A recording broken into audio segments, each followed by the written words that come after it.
ദിവ്യ, സാധാരണ നിലയ്ക്ക് ഭാരം ശരിയാവണ്ണം നിലനിർത്തുക എന്നത് അന്താരാഷ്ട്ര മത്സരങ്ങളിൽ വളരെ പ്രധാനപ്പെട്ട ഒന്നാണ്. ഇവിടെ 100 ഗ്രാം കൂടിപ്പോയാൽ മത്സരിക്കാൻ കഴിയില്ല, അതുകൊണ്ട് പുറത്താകുന്നു. ഒറ്റനോട്ടത്തിൽ അതിൽ നമുക്ക് അത്ഭുതമൊന്നുമില്ല. പക്ഷേ ഇതിനകത്ത് ഒളിമ്പിക്സിലെ അവസാനത്തെ പോയിൻ്റാണ്, അതുകൂടി കടന്നാൽ സ്വർണ്ണമാണ്.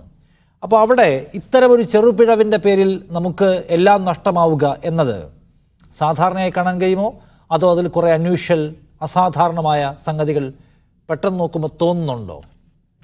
നിഷാദ്, ഇപ്പോൾ ഇത്തരമൊരു ചർച്ചയിലേക്ക് നമ്മളെ കൊണ്ട് എത്തിക്കുന്ന ഒരു കാരണം വിനേഷ് ഫോഗട്ട് എന്ന് പറയുന്ന ഒരു പേര് തന്നെയാണ്. കാരണം അവരെത്രത്തോളമാണ് ഈ കഴിഞ്ഞ കാലങ്ങളിലൊക്കെ സ്വന്തം സഹോദരിമാർക്ക് വേണ്ടിയിട്ട് പോരാടിയിട്ടുള്ളത്, അതും ഒരു ഫെഡറേഷനെതിരെ പോരാടിയിട്ടുള്ളത് എന്നതൊക്കെ കൊണ്ട് തന്നെയാണ് ഈ ഒരു 100 ഗ്രാം ഇത്രയധികം ചർച്ച ചെയ്യപ്പെടുന്നത്. മറ്റേതെങ്കിലും ഒരു താരമായിരുന്നെങ്കിൽ ആ ഒരു രീതിയിൽ മാത്രമേ ഈ ഒരു ചർച്ച, അല്ലെങ്കിൽ ഒരു നിരാശ എന്നുള്ള രീതിയിൽ മാത്രമേ ഈ ചർച്ച പോകുമായിരുന്നുള്ളൂ. പക്ഷേ വിനേഷ് ഫോഗട്ടിനോട് ഒരു ചതിയാണോ ചെയ്തത് എന്നുള്ള തരത്തിലുള്ള ഒരു ആരോപണങ്ങൾ, അല്ലെങ്കിൽ അത്തരം ചർച്ചകൾ ഇവിടെ സ്വാഭാവികമായും വരുന്നത് തന്നെയാണ്. പക്ഷേ അപ്പോഴും ഇതിന് പല പല സാധ്യതകൾ, അല്ലെങ്കിൽ പല പല കാരണങ്ങളാണ് ഇവിടെ നിരത്തുന്നത്. ഒന്ന്, ഇതിൻ്റെ ന്യൂട്രീഷനിസ്റ്റ് അല്ലെങ്കിൽ അവരുടെ സംഘത്തിലുള്ളവർ തന്നെ പറയുന്നത് ഇന്നലെ 3 മത്സരങ്ങളായിരുന്നു വിനേഷ് ഫോഗട്ടിനുണ്ടായിരുന്നത്. അത് പ്രീ ക്വാർട്ടർ മത്സരം ഉണ്ടായിരുന്നു, ക്വാർട്ടർ, അതുപോലെ തന്നെ സെമി പോരാട്ടം. ഇതിന് ഇടയിൽ ഇവർക്ക് സ്വാഭാവികമായും ഊർജ്ജ നഷ്ടം ഉണ്ടാകുന്നുണ്ട്. ഈ ഊർജ്ജ നഷ്ടം കൃത്യമാക്കാൻ വേണ്ടി, അല്ലെങ്കിൽ ഈ തിരിച്ച് ഊർജ്ജം അവർക്ക് ശരീരത്തിലേക്ക് എത്തിക്കാൻ വേണ്ടി പലപ്പോഴായി വെള്ളം നൽകിയിട്ടുണ്ട് എന്നാണ് പറയുന്നത്. അപ്പോൾ അങ്ങനെ ഒരു വെയിറ്റ് ഗെയിൻ ഉണ്ടായിട്ടുണ്ട്. അതായത് ഇന്നലത്തെ സെമി പോരാട്ടത്തിന് ശേഷം അവർക്ക് ഏകദേശം 2 കിലോയോളം വെയിറ്റ് കൂടിയിട്ടുണ്ടെന്ന് പറയപ്പെടുന്നുണ്ട്. എങ്കിൽ പോലും ഈ ഒരു ചുരുങ്ങിയ സമയത്തിനുള്ള, അതായത് ഒരു 24 മണിക്കൂറിൽ താഴെ മാത്രം സമയമാണ് പിന്നീട് ഫൈനലിലേക്ക് വിനേഷ് ഫോഗട്ടിന് ബാക്കിയുള്ളത്. ഈ ഒരു സമയത്തിനുള്ളിൽ അവർക്ക് ഈ വെയിറ്റ് കുറയ്ക്കുക എന്നുള്ളത് എത്രത്തോളം സാധ്യമാണ് എന്നുള്ള കാര്യം ഒരു പ്രധാനപ്പെട്ട ഒരു ചോദ്യമാണ്. മാത്രമല്ല, നമ്മൾ ഇത്തരം ഒരു ഫൈനൽ പോരാട്ടം, അത് ഒളിമ്പിക്സ് പോലെ ഉള്ള ഒരു ഫൈനൽ പോരാട്ടത്തിലേക്ക് നമ്മൾ നടന്നെടുക്കുമ്പോൾ, അതായത് ഒന്നെങ്കിൽ സ്വർണം അല്ലെങ്കിൽ വെള്ളി, ഇതിലേതെങ്കിലും ലഭിച്ചിരുന്നെന്നുണ്ടെങ്കിൽ തീർച്ചയായും അതൊരു ചരിത്ര നേട്ടം തന്നെയാണ്. കാരണം ഇന്ത്യയിൽ ഒരു താരത്തിന്, അതായത് ഒരു ഗുസ്തി താരത്തിന് സ്വർണമോ വെള്ളിയോ കിട്ടുന്നത് ആദ്യമായിട്ടായിരിക്കും, ഒരു വനിതാ താരത്തിന് പ്രത്യേകിച്ചും. അതുകൊണ്ട് തന്നെ അത് വിനേഷ് ഫോഗട്ടിനെ കാത്തിരിക്കുന്ന ഏറ്റവും സുവർണമായൊരു നിമിഷമായിരിക്കും. ആ ഒരു സുവർണ നിമിഷത്തിലേക്ക് ഒരു സ്റ്റെപ്പ് മാത്രമായിരുന്നു വിനേഷിന് ബാക്കിയുണ്ടായിരുന്നത്. ആ സ്റ്റെപ്പിലാണ് ഇപ്പോൾ അവർ വീണിരിക്കുന്നത് എന്ന് പറയേണ്ടി വരും. അപ്പോൾ എന്തുകൊണ്ട് ഇത് കൃത്യമായി ഈ വിനേഷിൻ്റെ ഭാരം കൃത്യമായി പാലിക്കുന്നതിൽ, അല്ലെങ്കിൽ കൃത്യമായി മെയിൻറ്റെയിൻ ചെയ്യുന്നതിൽ എന്തുകൊണ്ട് അവർ പരാജയപ്പെട്ടു എന്നുള്ളൊരു ചോദ്യം വളരെ വ്യക്തമാണ്. അല്ലെങ്കിൽ ഇപ്പം നേരത്തെ ചൂണ്ടിക്കാണിച്ചതുപോലെ 3 മത്സരങ്ങൾ കടന്ന ഇനി അടുത്ത മത്സരത്തിൽ വിജയമാണ് അവരെ കാത്തിരുന്നതാണ് പ്രതീക്ഷിച്ചത്. കഴിഞ്ഞ 3 മത്സരങ്ങളുടെ ഇടവേളകളിലും വെയിറ്റ് നിലനിർത്താൻ കഴിഞ്ഞ ഒരു പരിശീലക സംഘം, സപ്പോർട്ടിംഗ് സ്റ്റാഫ്, കോച്ച് അവർക്കൊപ്പമുള്ളപ്പോൾ അവസാനത്തെ ഒരു മത്സരത്തിൻ്റെ ഇടവേളയിൽ മാത്രം അശ്രദ്ധ കൊണ്ട് ഈ വെയിറ്റ് കൂടിപ്പോയി എന്നത് നമുക്ക് പെട്ടെന്ന് ഡൈജസ്റ്റിംഗ് ആവാത്ത, ദഹിക്കാത്ത ഒരു സംഗതിയാണോ ദിവ്യ? സ്വാഭാവികമായും ഈ ഒളിമ്പിക്സ് പോലുള്ള മത്സരങ്ങൾ നമ്മൾ ഏറ്റവും കൂടുതൽ ശ്രദ്ധിക്കേണ്ട ഒന്നാണ്. പ്രത്യേകിച്ച് ഫൈനൽ പോലുള്ള മത്സരങ്ങൾ.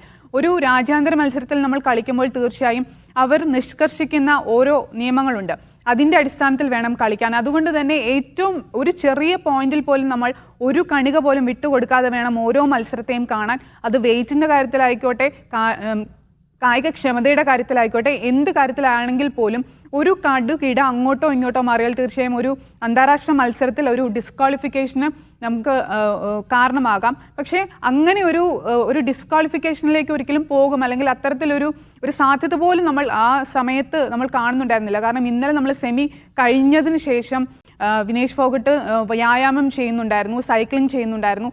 അങ്ങനെ ഒരുപാട് കഷ്ടപ്പാടുകൾ സഹിച്ച്, അല്ലെങ്കിൽ ഒരുപാട് നേരം അവർ വ്യായാമം ചെയ്ത് അവർ വെയിറ്റ് കുറയ്ക്കാൻ നോക്കുന്നുണ്ടായിരുന്നു. ഇതിൻ്റെ ഭാഗമായിട്ട് മുടി മുറിക്കുക വരെ ചെയ്തിട്ടുണ്ട് എന്നാണ് മാധ്യമങ്ങൾ റിപ്പോർട്ട് ചെയ്യുന്നത്. അങ്ങനെയൊക്കെ ചെയ്തിട്ടും അവരെ കൊണ്ട് അത് സാധിച്ചില്ല എന്നുള്ളത് തീർച്ചയായും, അല്ലെങ്കിൽ ഒരു 100 ഗ്രാമിൻ്റെ മാത്രം പേരിൽ 100 ഗ്രാം കൂടിപ്പോയി എന്നതിൻ്റെ പേരിൽ മാത്രം അവർക്ക് ഇങ്ങനെ ഇത്ര വലിയൊരു വേദിയിൽ, അല്ലെങ്കിൽ ഇത്ര വലിയൊരു ഒരു നേട്ടം കൈവരിക്കാൻ സാധിക്കുന്നില്ല എന്നുള്ളത് വളരെ വളരെ വിഷമകരമായിട്ടുള്ള ഒരു കാര്യം കൂടി ദിവ്യ, ഞാൻ അവസാനമായി ചോദിക്കുന്നത്, ഇത് സാധാരണ നിലയ്ക്ക് നമുക്ക് ഒളിമ്പിക്സിൻ്റെ മാനദണ്ഡങ്ങൾ പാലിക്കാൻ കഴിയാത്തത് കൊണ്ട് പുറത്തായി പോകുന്നതാണ്. അങ്ങനെ പുറത്തായി പോയ ആളുകൾ വേറെയും ഉണ്ട് എന്ന് നമുക്കറിയാം. അപ്പോൾ ഇത് അങ്ങനെ എന്തുകൊണ്ടാണ് രാജ്യത്ത് പല ആളുകളും അതിനെ അങ്ങനെ മനസ്സിലാക്കാത്തത്? കായിക രംഗത്തുള്ള അവരുടെ ഫ്രട്ടേണിറ്റിയിൽ നിന്നുള്ള ആളുകൾ പോലും ഇത് എന്തോ കുഴപ്പമാണ്, ദുരൂഹമാണ്, ചതിയാണ് എന്ന മറ്റുള്ള പ്രതികരണം വരുന്നുണ്ട്. അപ്പോൾ ഇതിനെ എങ്ങനെയാണ് ഇന്ത്യൻ കായിക രംഗം നോക്കിക്കാണുന്നത്? അതിൽ ഏതൊക്കെ തരത്തിലുള്ള സംശയങ്ങളാണ് ആളുകൾ ഉയർത്തുന്നത്? ഇന്നലെ വിനേഷ് ഫോഗട്ട് ഫൈനലിലേക്ക് എത്തിയ സമയത്ത് ഇന്നലെ നീരജ് ചോപ്ര ഫൈനലിലേക്ക് എത്തിയ സമയത്ത് നീരജ് ചോപ്ര അതിനുശേഷം ഫൈനലിലേക്ക് സെലക്ട് ആയതിനു ശേഷം അദ്ദേഹം ആദ്യം പറഞ്ഞത് വിനേഷ് ഫോഗട്ട് മികച്ച രീതിയിൽ അവർ വരണം, ഫൈനലിലേക്ക് എത്തണം, അവർക്ക് മെഡൽ വേണം എന്ന് അദ്ദേഹം പറയുകയുണ്ടായി. ഈ റെസ്ലിംഗ് ഫെഡറേഷനുമായി ബന്ധപ്പെട്ടിട്ടുള്ള പ്രശ്നങ്ങളൊക്കെ ഉണ്ടായിരുന്ന സമയത്ത് നീരജ് ചോപ്ര അടക്കമുള്ള താരങ്ങൾ വിനേഷ് ഫോഗട്ടിനെയും സാക്ഷി മാലിക്കിനെയും ബജ്രംഗ് പൂനിയെയും ഒക്കെ സപ്പോർട്ട് ചെയ്തുകൊണ്ട് രംഗത്ത് വരികയുണ്ടായി. അതുകൊണ്ട് തന്നെ ഒരു നല്ല ശതമാനം കായിക പ്രേമികളും കായിക താരങ്ങളും ഇവരെ പിന്തുണയ്ക്കുന്നുണ്ടായിരുന്നു. പക്ഷേ അപ്പോൾ പോലും നിരവധി വിവാദങ്ങൾ ആ സമയത്ത് ഉണ്ടായിരുന്നു. അതുകൊണ്ടൊക്കെ തന്നെയാണ് ഈ വിനേഷ് ഫോഗട്ടിൻ്റെ ഈ 100 ഗ്രാം കൂടിപ്പോയി, ശരീരഭാരം കൂടിപ്പോയത് ഇത്ര അധികം ചർച്ചയാകുന്നത്. അവരെ ഏതെങ്കിലും തരത്തിൽ ചതിച്ചു എന്നുള്ള രീതിയിലുള്ള സംശയങ്ങൾ രൂപപ്പെടുന്നതും അതുകൊണ്ട് തന്നെയാണ്. കാരണം ഇതിനു മുൻപും നമ്മൾ കണ്ടിട്ടുള്ളതാണ്, ഈ ട്രയൽസിൻ്റെ സമയത്തൊക്കെ അവർക്ക് ഒരുപാട് ബുദ്ധിമുട്ടുകളൊക്കെ നേരിടേണ്ടി വന്നിട്ടുണ്ട്. അവരെ പല രീതിയിലും ബുദ്ധിമുട്ടിക്കുന്നത്, പല രീതിയിലും അവർക്ക് മത്സരിക്കാൻ അവസരങ്ങൾ നൽകാതിരിക്കുന്ന സാഹചര്യങ്ങളൊക്കെ ഉണ്ടായിട്ടുണ്ട്. നമുക്ക് ഈ കഴിഞ്ഞ ഒളിമ്പിക്സിലെല്ലാം നമ്മൾ നോക്കുകയാണെന്നുണ്ടെങ്കിൽ ഇവരുടെ ആദ്യ ഒളിമ്പിക്സിൻ്റെ ഒരു ചരിത്രം കൂടി ഞാനൊന്ന് പറയാം. അതായത് ആദ്യ ഒളിമ്പിക്സിൽ അവർ 48 കിലോഗ്രാമിലായിരുന്നു മത്സരിക്കുന്നത്. അതിനുശേഷം ഈ ടോക്കിയോ ഒളിമ്പിക്സിലേക്ക് എത്തുമ്പോഴേക്കും 53 കിലോഗ്രാമിലേക്ക് മാറുന്നു.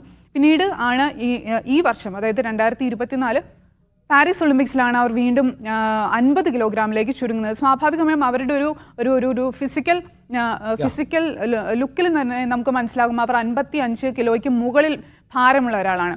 അവരുടെ ഒരു ഫിസിക് എന്ന് പറയുന്നത് തന്നെ പെട്ടെന്ന് ഭാരം കൂടുന്ന ഒരു ടൈപ്പ് ഓഫ് ബോഡിയാണ് അവരുടേത്. അതുകൊണ്ട് തന്നെ ഈ 50 കിലോഗ്രാം എന്ന് പറയുന്ന ഈ ഒരു വളരെ ലൈറ്റ് ആയിട്ടുള്ള ഈ ഒരു കാറ്റഗറിയിലേക്ക് മത്സരിപ്പിച്ചത് തന്നെ ഒരു പ്രശ്നങ്ങൾ കാണാം. ഒപ്പം തന്നെ അവർ വളരെ പണിപ്പെട്ടാണ് 58 കിലോഗ്രാമിൽ നിന്ന് 50 കിലോയിലേക്ക് ഇതിനുവേണ്ടി കുറച്ചത് എന്ന് പറയുന്നു. അപ്പോൾ ഭാരം കൂടാനുള്ള സാധ്യത തള്ളിക്കളയാൻ കഴിയുന്ന ഒന്നല്ല. ഒപ്പം അതിനകത്ത് വളരെ തരത്തിലുള്ള രാഷ്ട്രീയമായ ആരോപണങ്ങൾ കൂടി. താങ്ക് യു ദിവ്യ, ഇത്രയും വിവരങ്ങൾ അപ്ഡേറ്റ് ചെയ്തതിന്.